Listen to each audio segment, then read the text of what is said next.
لا الہ الا اللہ محمد رسول اللہ۔ ہم سب گداگر ہیں، بکھیاری ہیں۔ ہم نے ایک بڑے سخی دروازے پر صدا لگائی ہے۔ جب سخی دروازے پہ کوئی گداگر صدا لگاتا ہے تو وہاں سے خیرات آتی ہے۔ ہمارے بزرگوں کا معمول ہے کہ ذکر کے بعد وہ اس کی طرف سے جو رحمت اترتی ہے اس کے انتظار میں تھوڑی دیر بیٹھتے ہیں۔ اس کو کہتے ہیں مراقبہ، انتظار رحمت۔ سب حضرات آنکھیں بند کر کے دل پر توجہ ڈال کر اس انتظار میں بیٹھ جائیں کہ اللہ کی رحمت ہمارے دل میں آ رہی ہے۔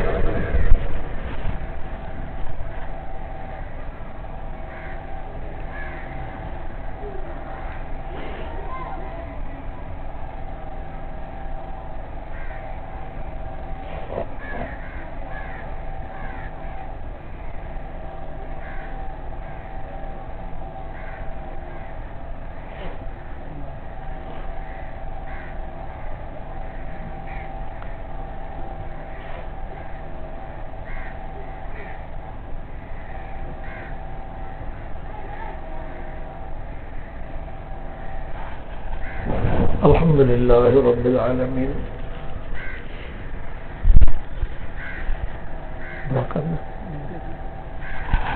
الحمد للہ رب العالمین والعاقبۃ للمتقین والصلاة والسلام علی رسولہ الکریم۔ یا حی یا قیوم لا الہ الا انت برحمتک نستغیث۔ ربنا آتنا فی الدنیا حسنہ وفی الآخرۃ حسنہ وقنا عذاب النار۔ یا اللہ ہماری اس مجلس کو قبول فرما۔ اللہ جو کچھ بیان ہوا عمل کی توفیق عطا فرما۔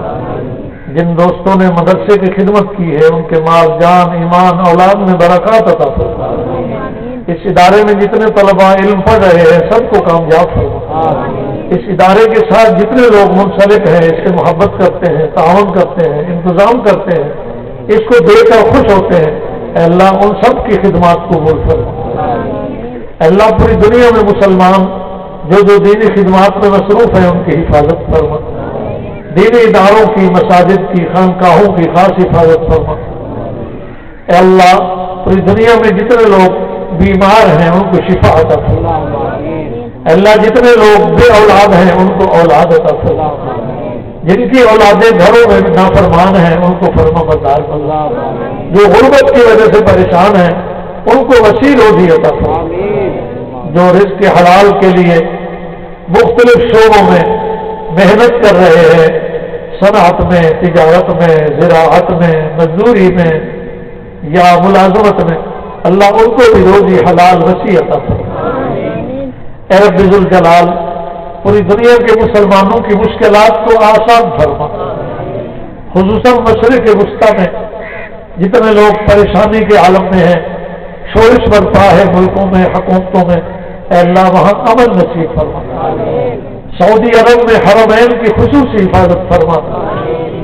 2 دن پہلے حرم شریف میں جو کریٹ کے حادثے میں مسلمان شہید ہوئے ان کے درجات بلند فرما، ان کی حرم کی حاضری قبول فرما۔ جو حج کے لیے لوگ پہنچ چکے ہیں یہ جا رہے ہیں، یا اللہ ان سب کی حفاظت فرما، سب کی حاضریاں قبول فرما۔ اے اللہ اس مجمع میں جتنے لوگ اپنے دل میں دعائیں لے کے بیٹھے ہیں اس مبارک محفل کی برکت سے ان کی ساری دعائیں قبول فرما. صلی اللہ تعالی علی خیر خلقہ محمد وعلی آلہ واصحابہ اجمعین برحمتہ.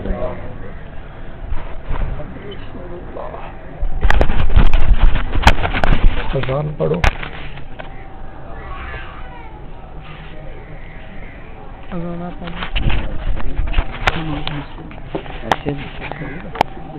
اچھا